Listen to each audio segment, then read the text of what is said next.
fantastic time. I'll do my best.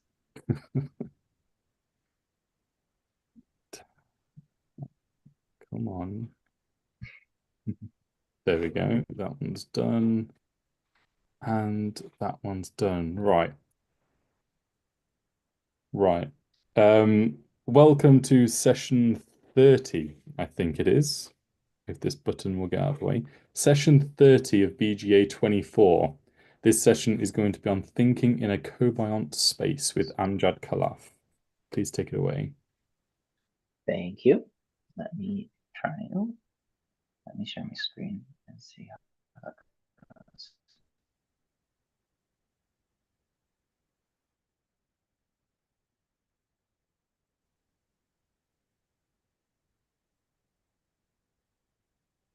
Oh, do you see my screen? All good? Perfect. Okay. Amazing. I'm Amjad Khalaf. I'm a Palestinian and Italian PhD student here in the Tree of Life, and I work on a set of organisms called microsporidia. And I'll tell you a lot about them and what kind of work I do and how this ties in with cobalancing in general. Um, Typically, though, I like to begin my presentations by looking at this quote. So, um, there's this concept in many Indic mythologies, reflecting around Indra's net. It's this idea that the whole world is symbolized by a net, where you've got jewels that are interconnected with each other. And these jewels are so clear that from the inside of each jewel, it kind of reflects all the light of all the other graph nodes as well, really. And I find this very, very fascinating and very inspiring because it really reflects biology in my view. So there's the apparent connection of kind of the strings that tie each jewel together, but actually also within each jewel, you get a hint of everything else that's going on, and you get to see the whole world within. And so this is really how I feel about microsporidia and how I feel about biology. There are symbioses and these deep interactions all throughout the world and all around us. You can see Wolbachia cells, so intercellular bacteria. You can see, well, I think are mites probably on a beetle, and on the far right are microsporidia, and I'll tell you a little bit more about them. So microsporidia are these fungal related pathogens. They're quite closely placed to fungi in general. And they are these obligately intercellular spore forming organisms. So typically there are spores all around the world, in the soil and water. And then at some point, something will eat a spore. And the spore will germinate inside the intestines or inside the organism that's being infected with it. And the way it germinates is it's got this coil structure, this spring structure inside of it. And with enough osmotic pressure, this thing shoots out. And it has kind of like a harpoon tip on one side. And this kind of harpoon structure then impales or really invades a host cell. And it uses that kind of like a syringe. So then it injects a host cell with a nucleus, maybe two, depending on what kind of nuclear structure the microsporidium has got, some cytoplasm, and it kind of injects it with this protocell. And the cell then begins to replicate and replicate and replicate. It takes over the host cell and then eventually leaves again, having formed spores once more. And it leaves through lysis or it leaves through exocytosis, also depending on the species. Um, so it's really interesting because there is likely a microsporidium for every single invertebrate and actually probably every single metazoan. So their host range is extremely broad. They have been found in all animals, full stop, and in some protists nowadays. So really, really broad host range. And typically, if you get a microsporidium, it's really bad for you. So you really don't want to get a microsporidium at all. Um, they're linked with beehive colony collapse in bees. So a lot of the colonies that disappear are actually caused by a microsporidium called Nosema. And they are associated with disease in humans, and they're associated with disease in mosquitoes and other insects and other farmed insects as well. However, recently they've discovered that two species of microsporidian, when they're found in Anopheles mosquitoes, tend to not have a major effect on the mosquito. So they've got these two species that infect the mosquito, just like all their siblings, they're intracellular parasites, but once they're there doesn't seem to be a huge fitness cost. What, however, happens is that suddenly the mosquito is unable to transmit Plasmodium. So there's a decrease in the transmission of Plasmodium in general when the mosquito is infected.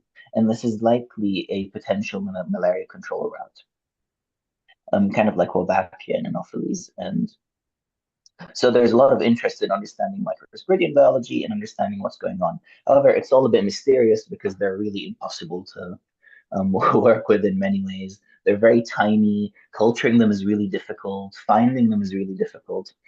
Um, and kind of their genesis really began with the Silk Road. And this is a really fun relationship between the silk moth and these two guys, so Najali and Pasteur. Pasteur you may recognize from Milk. And at some point in the mid 1800s, um, the silk was being transported all the way from China to France, and suddenly the silk yield was not looking so good. The quality was dropping, the amount of silk was not as high as it used to be.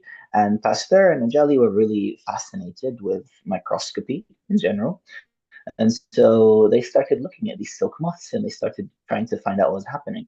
And they would find these characteristic new like dots, black dots around the moths and the caterpillars now.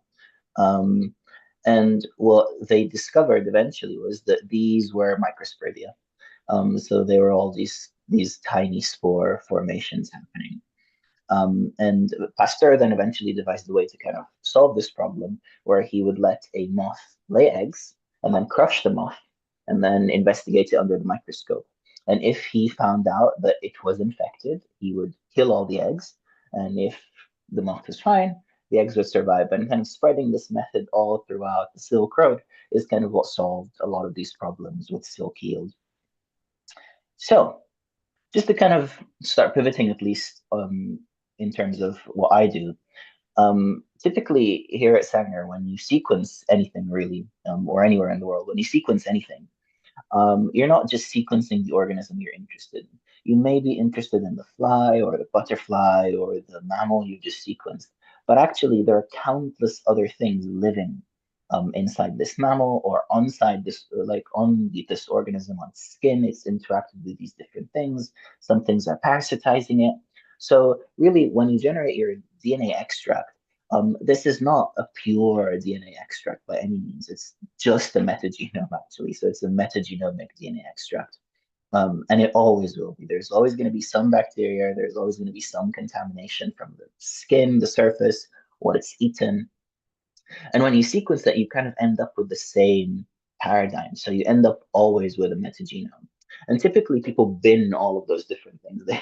They throw them away, but not me. Um, so one way to think about this is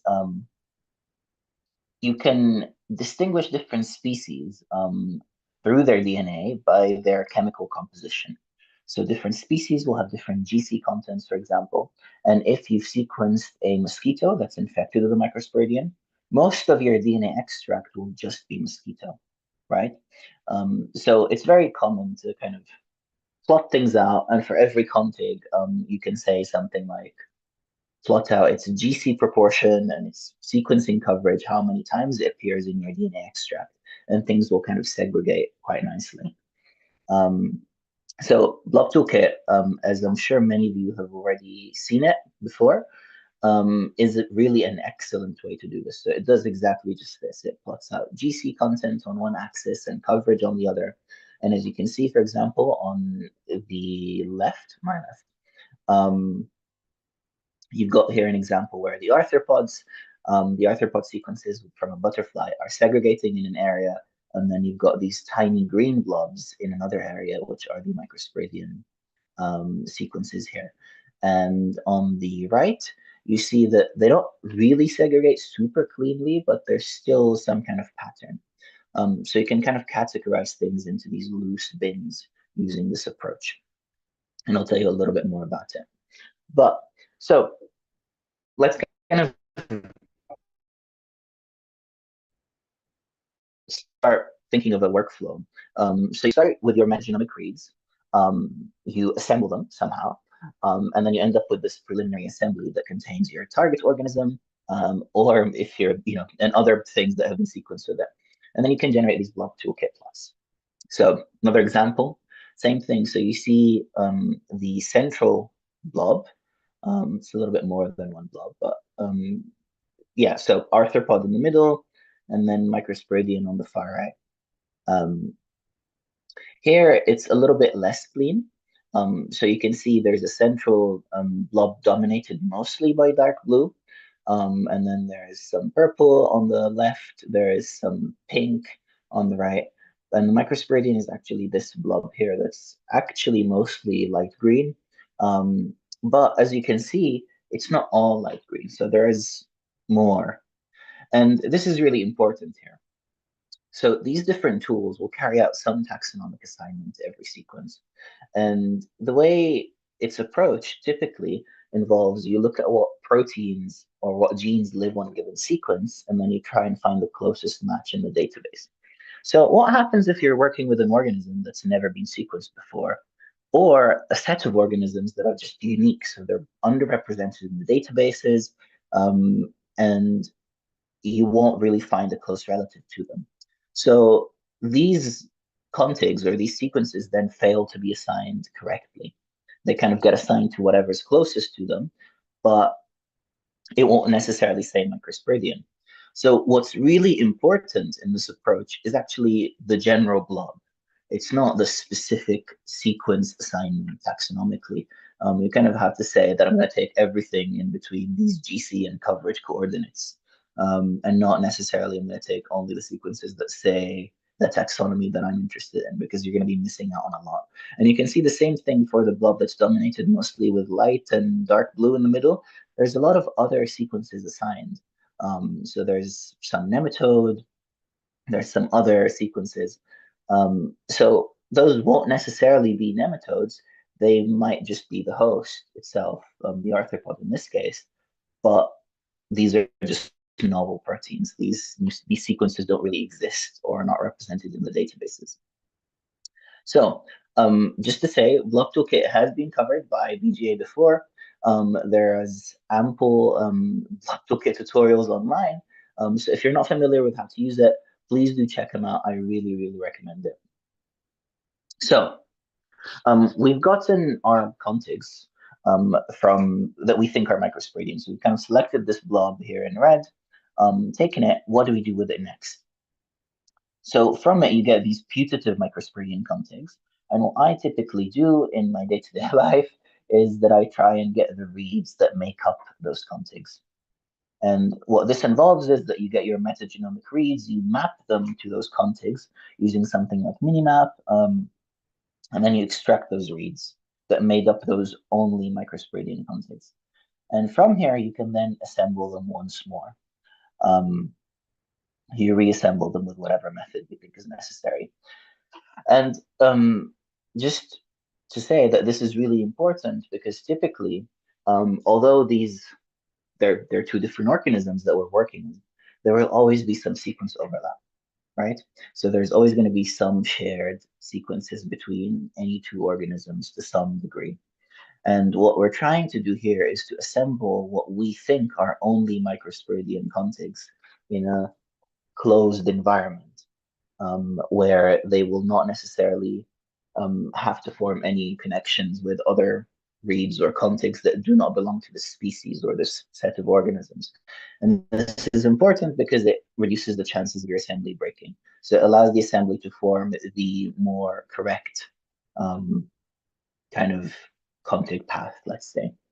And typically what you'll find as you do this process, if you keep a record of the different assemblies as you generate them, you'll find that the reassembly part most often increases. Your N50 increases your assembly contiguity. It's really important. Now, if you're working with short read data, I think it will be a little bit harder.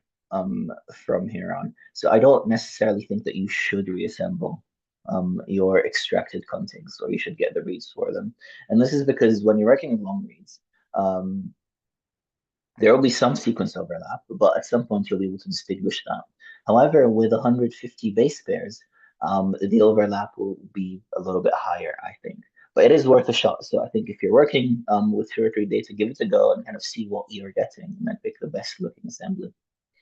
Um, so um, having done this process, what was assembled twice always has to be cleaned twice. So I would recommend running something again like Blob Toolkit to make sure that nothing has kind of escaped through the cracks and made its way um, into your new assembly. And you could use something like Blob Toolkit. I've worked on a tool called Double Plot, which hopefully should be out soon on GitHub. And it just very, very similar concept. It just kind of lets you control the taxonomic assignment a little bit more. Um, so yeah, we'll see it in the tutorial anyway. But so this is an example of an assembly that has gone through all of this process. And once you've cleaned it, once you've looked at all these things, typically what you need to do is you need to assess it. You can use different assembly metrics like the N50, the number of contiguous sequences, average contig length, the length of the largest contig is also a really good one, and Busco completeness scores. Depending on the set of organisms you're working with, Busco may or may not be the best kind of approach. But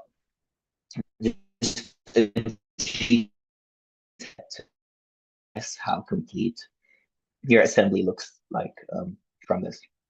So if you look at my Busco, if you look at this assembly, there's something slightly odd about it, just ever so slightly odd. And that is that my Busco is mostly duplicated. So 77.2% of my Buscos have more than one copy in this genome.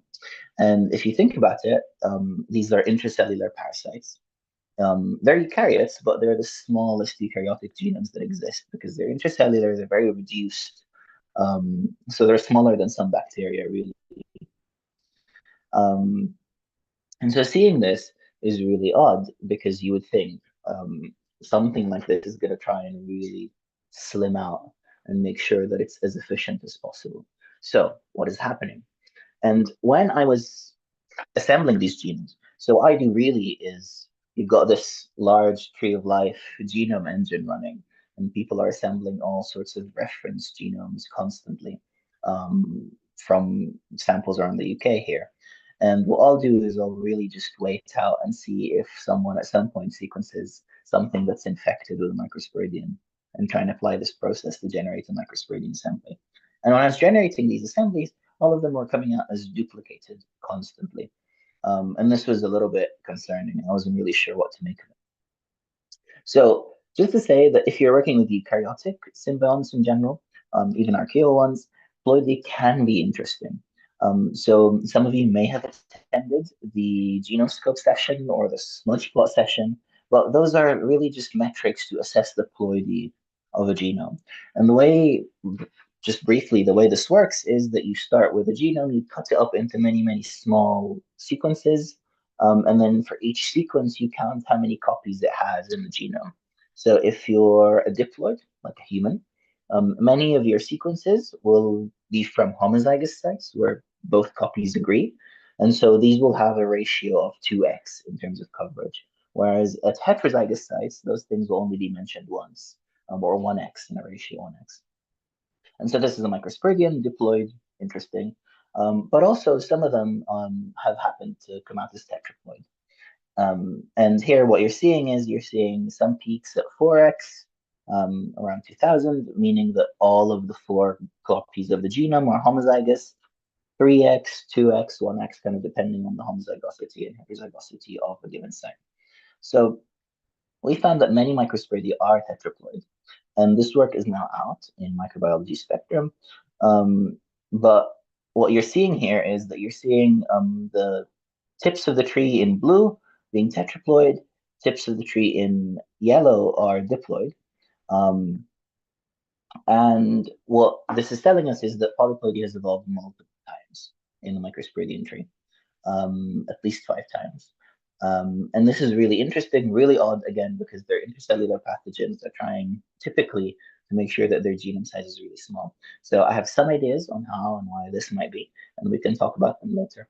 Um, but yes, so if you're working with a eukaryote in general, I do recommend you check out for ploidy, and you can find out really interesting patterns that no one's noticed before. So again, if not familiar with these different tools, the session for Smudgeplot just ran this morning, and it will be up on YouTube shortly, I think. And there's the previous sessions are also available on YouTube from the previous years, and there's many, many, many tutorials online. So do not hesitate to check them out, and they're quite useful. And this is how I learned to do these different tools and analyses.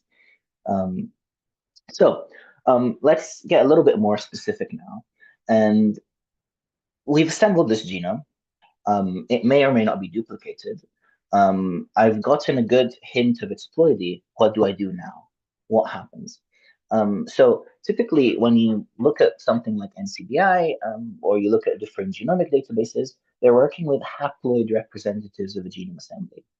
So the human is a diploid. When you sequence it, you'll come out with a diploid genome assembly, but people submit typically the best looking copy of each chromosome.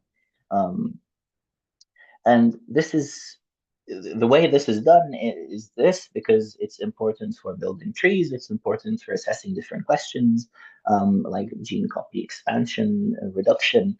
So there's lots of interesting bits about this. And what this process is called is it's purging. And there may also have been a session about this already. So you will start with a diploid or triploid genome, and then you'll purge it to make it haploid or just get a haploid representative of it that you then can submit or do some kind of analyses on that involve copy number variation or tree building. Um, so you'll need a couple of things to purge any genome. Those include something like purge dupes, which is out, and Mercury, which kind of assesses the number of copies each sequence has in a genome. And I have developed a dot plotter that I use personally to purge microsporidian genomes and assess kind of what they look like. It's called Harix dot plot. It's on GitHub. Version 2 just came out, and we'll be looking at it shortly. Um, so just an example from the previous genome. This is a Mercury plot. So again, it's telling you how many copies each sequence has in your genome. Pre-purging, you can see that the biggest component of this plot is in blue, i.e. things are mostly in 2 copies in the genome. So it's a diploid genome. And after purging, most of the genome is now in red, i.e. most things are in 1 copy only. So we've successfully made it into a mostly uh, a haploid representative. And these tools are quite good because they kind of take into consideration things like segmental duplications. So you need to be able to distinguish between whole genome duplication and segmental duplication in some way. And coverage is typically used to run these analyses. So there's some nuance in how these things are approached. And yeah, so another way to kind of look at this is through a dot plot. So this is the Hyrax dot plot. And we've got a coverage track on top. And we're seeing, again, the unpurged genome assembly and then the purged genome assembly on the right. And as you can see on the left, for example, there are lots of diagonal signals, i.e. contigs that are identical to each other. So contig number 3, I think here is identical to this contig and so on, but these are then removed from the purged assembly. Yes, so as part of this, you'll end up with an HTML document, which is interactive and you can open in the browser of your choice. You can zoom into 1 base pair resolution and kind of understand what the alignment looks like.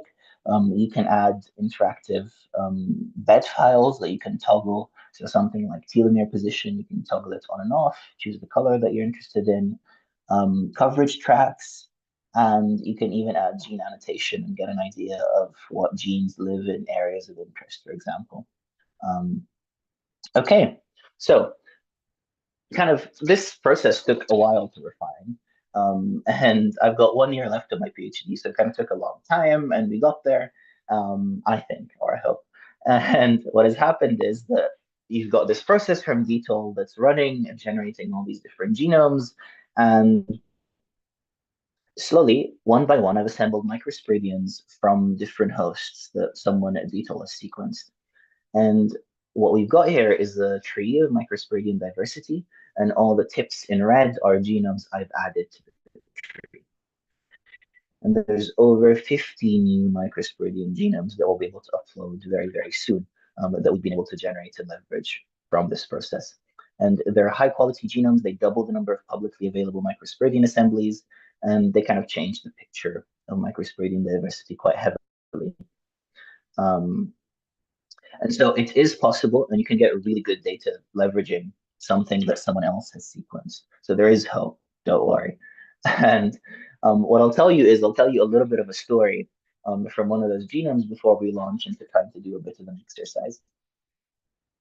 So well, the process here, the way it looks is that you've got an organism that you want to sequence, an organism of interest. It gets cut into half, let's say, or some other proportion, and one part of the organism goes through DNA extraction and sequencing, and one part of the organism goes through Hi-C, which is chromatin conformation capture. And the idea of Hi-C is that you fix a cell and then you try and understand how the sequences are physically positioned in relation to one another. um, is chromosome 1 closer to chromosome 2, or is it closer to chromosome 18?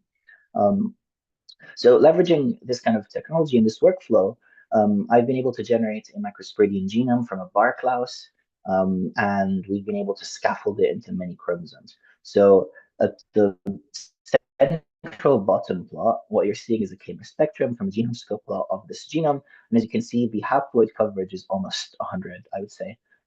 So 100, and then the homozygous sites, it's a tetraploid genome at the homozygous sites, it'll be something like 400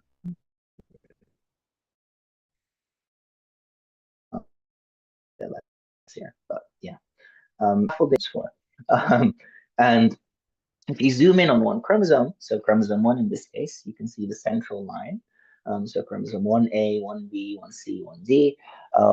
What you'll notice, and maybe this takes a little bit to get used to it, um, you'll notice that there are two compartments here. So there's a lot of background noise between chromosome 1A and 1B, and lots of background noise between chromosome 1C and 1D, highlighted here with these boxes. And this is very striking. This was very striking when we looked at it and saw it. And this is not just true for chromosome 1. You see the same pattern with chromosome 2, and you see an interaction between the different pairs. So each chromosome can be segregated into two pairs. So two copies here, two copies here, and these pairs interact across chromosomes. So you can kind of see it here with chromosome 1A and 1B seem to really like interacting with chromosome 2B and 2C. And the names are a bit of a pain, but you can slowly work your way through a whole genome assembly of 40 chromosomes like this. And what ends up happening is that you end up basically classifying your whole genome into two large clusters, each of which is a diploid, i.e., each cluster contains 20 or so chromosomes. And the haploid in this case, which was assembled perfectly. So we didn't need to use Hi-C to get this chromosomal assembly. We got it just straight using this kind of approach that I showed you earlier, this workflow. Came out in 10 chromosomes, 17 MB, with a 90% BUSCO completeness. And as you can see, the BUSCO is really duplicated still, so it's 17 to 20% duplicated, but it's not due to a whole genome duplication. This is a haploid. So this is due to a segmental duplication. So these genomes have some chunks of chromosomes that are copied over. So one of the golden questions that I've been working on is, okay, so if my tetraploid is actually two diploids, what could those two diploid clusters be? And this is the life cycle of a microsporidium. So a spore goes into a cell, it replicates inside the cell, forms a bunch of other spores that leave, and they infect some really sad bees looking here. Um, and yeah, so one of the theories that we have is that the two diploids are actually two nuclei. So many microsporidia have two nuclei. They're called diplocarya because the two nuclei are a little bit associated together. They're not really like fungal organism separated like a heterarium. They're always in close association. And so one of the ideas is that it could be two nuclei. And then one of the other golden questions that we're working on is how this can inform us about microsporidian reproduction and microsporidian biology. So are the four copies, do they form a phylogeny that recapitulates the physical distance? So is chromosome 1A and 1B really closer associated together than they are with the ones that are not in the same compartment? So kind of a way to think about this is that there are different potential models of reproduction. So you could start with two nuclei, each of which is a haploid. You undergo some kind of polyploidization event, and these are inherited independently, each nucleus. And so you would expect a phylogeny that looks like this, where the pink copies segregate together, the green copies segregate together. Another option is that you start with one single diploid nucleus, and then this replicates itself, and then they're inherited independently. And clustering will be a little bit messy, but with time, if you've given it enough time and there is no recombination and no mixing together, they will eventually look like independently inherited copies, kind of the same model above it. And the third option, which I find really exciting, is the idea that the two nuclei come together, recombine, and separate again, where you would see this very clear no clustering, everything's a mess. And so I spent a long time counting trees on a whiteboard, building trees from different chromosomes, and looking at different topologies. And really, in the end, what we came to learn from this is that there is no clustering detected at all. Um, so another way to think about this is that if you grab chromosome 1A, for example, and walk from left to right, and you ask which other copy of chromosome 1 is most similar to it as I walk along, um, you will find that at different positions, it's most similar to a different homologue. So chromosome 1B for a bit. So as you walk along here, for example, at the beginning, you'll see that the green copy is the most similar to chromosome 1A, then the orange copy, then the blue copy, and so on and so on and so on and so on. And what this tells us is that it could be one of those two things. However, it's more likely that it's this recombination phenomenon and then splitting over because there is really a large phylogenetic distance between the four copies. So they seem to be quite anciently diverged for now. So just to say that, especially working with cobionts and these different organisms, many of them are really understudied, and you can really get biology from looking at the genomes. So there is a limit to what a genome can tell you, but especially in these understudied organisms, there is real hope for getting major biological discovery and insight from building genomes and assembling cobound genomes from targets that no one's really examined closely. So let's try and play a little bit. Feel free to head to the GitHub, launch the Git pod by clicking this orange button here, open in Git pod. Inside the Git pod, you will find a Jupyter notebook called BGA24 underscore exercises. And all you need to do is you need to open it and run the different code chunks. So you don't need to worry about typing anything. Just run the different code chunks and it will split out two kinds of plots. And I'll give you some time and then I'll just run through the different plots with you if that works. And we can discuss how best to use these.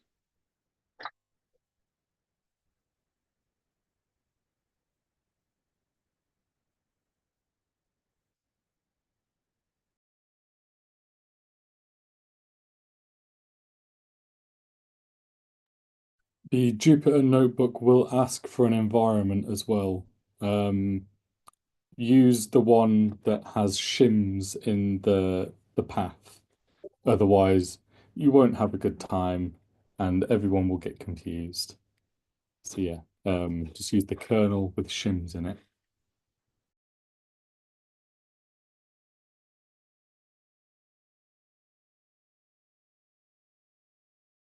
And it will take a minute, I think, to load anyway.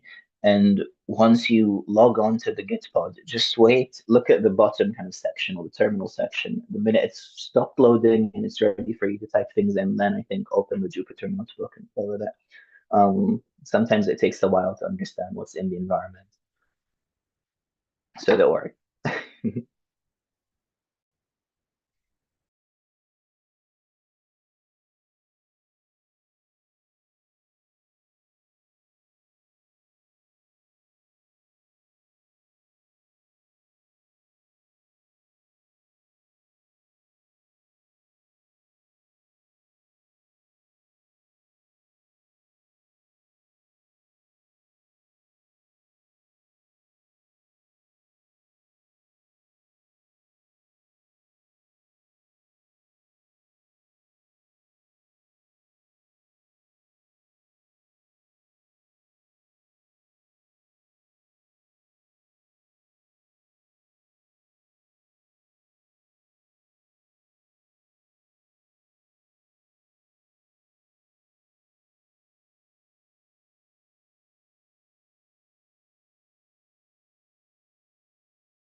Hello. Hey, Thanks for the nice talk, Amjad. That was really interesting. Is it okay for me to ask a question and oh my unmute God, absolutely. things? I'm a newbie on Gitpod. I didn't understand the um, kernel instruction. So I've opened up the Python notebook, the Jupyter notebook, so I can try and run the first code section. And then do I want to choose a Python environment or an existing Jupyter Yes, server? A Python environment. Python. And then it gives me a choice. So one of them will say shims somewhere in the name. So I think there's Shims. three. Oh, shims. Shims. I get you. Yes, it Shims. does. Yep. And then a lot of pop-up boxes come up saying a service is available on port. Ignore it. Close them Ignore if you want. those. And then Don't everything worry. should just work in the browser window, should it? Hopefully, if all goes well. But let me Okay, know if it doesn't. cool. Thank you.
Yeah, I'll give it a couple more minutes and then run through the plus with you.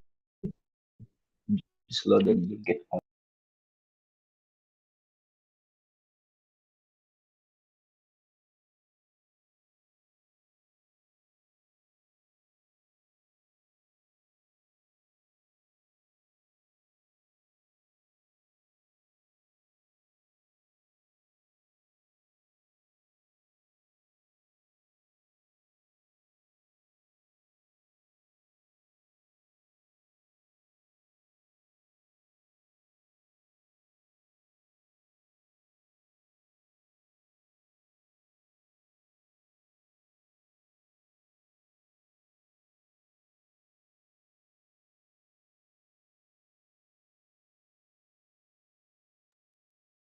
Okay, does everyone see my screen?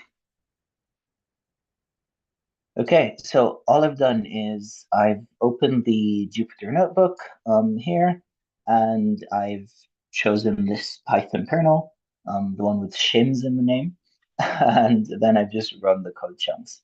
And we'll look at the first plot very briefly. It's kind of a bubble plot, like we described earlier. And what it's doing is it's plotting each config based on its GC content and its average read depth. And the taxonomic assignment is already preemptively given. And as you can see, there's multiple things happening. There is a central blob that's unlabeled, other. And then there is a other blob a little bit to the right, also called other, unlabeled.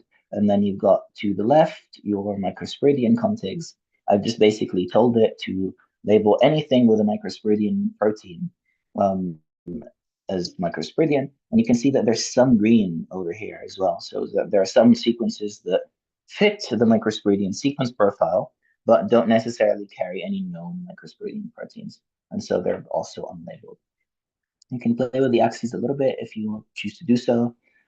Just get an idea of how to zoom in, how to zoom out. And you can also click on the different labels and choose to display them or not. And this will be on GitHub sometime soon, and you'll be able to just select the configs that you're interested in. And the main advantage really is that it just runs a lot faster. And it takes a preemptive taxonomic assignment. So you kind of tell it that I expect to see here an insect and a microsporidian, and that's it. And it will kind of give you those positions. And the other thing to say, so I've kind of used this approach to select my initial microsporidian contigs. I've, like we said, I've got the reads that made up those contigs, reassembled them, cleaned them again, and then made the dot plot of this alignment of the new cleaned microsporidian assembly, just to kind of examine it, see what it looks like.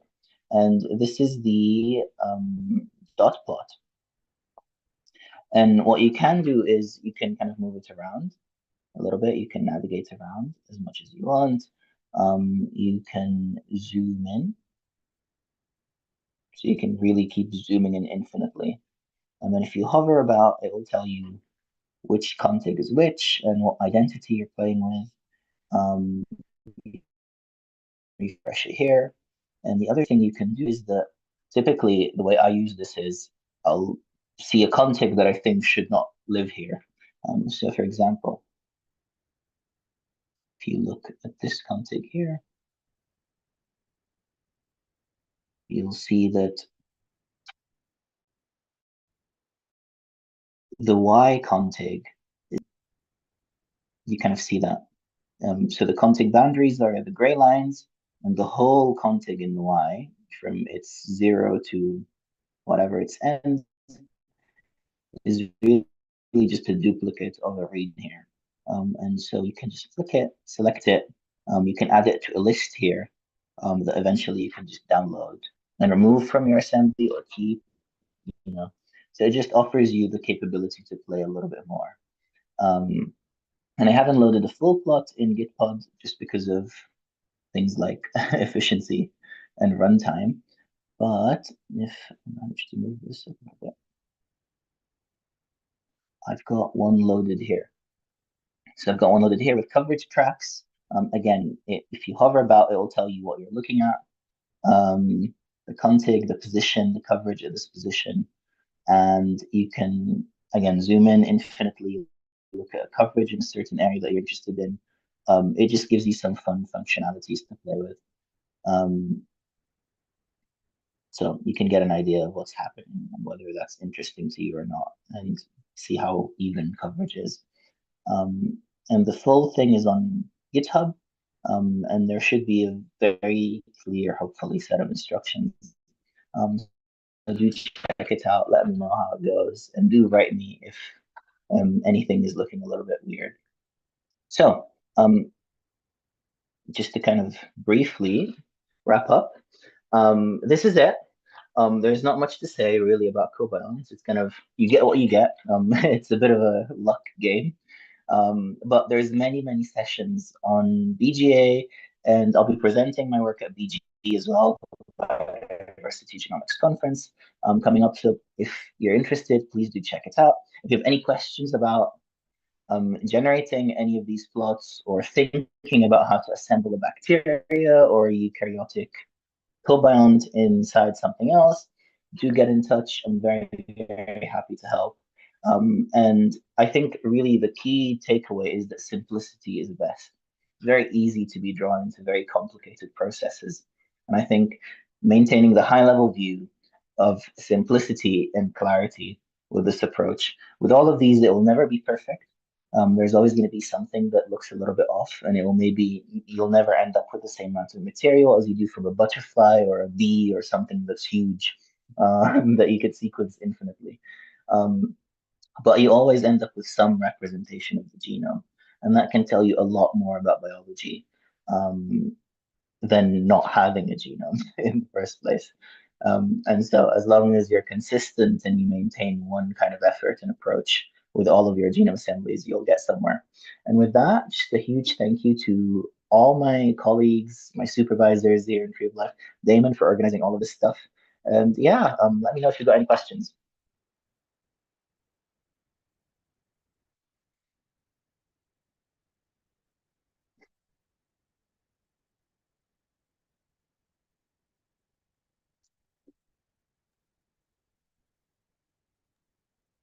Thank you.